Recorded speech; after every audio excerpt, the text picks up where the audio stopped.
for dinner, sundiko, ayan. Wala sa plano, unplanned dinner, biglaan. Naisip lang namin kumain dito. Ayan, Ate Floren. Ate, ayan. Ayan, pagkain. Masarap kasi ang daming hutsyot eh.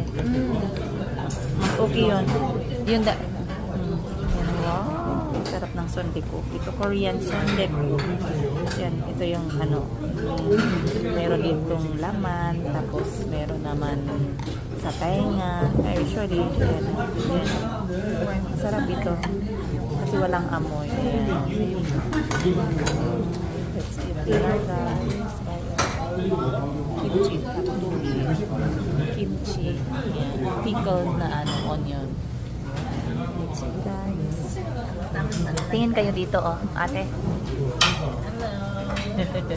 Hi.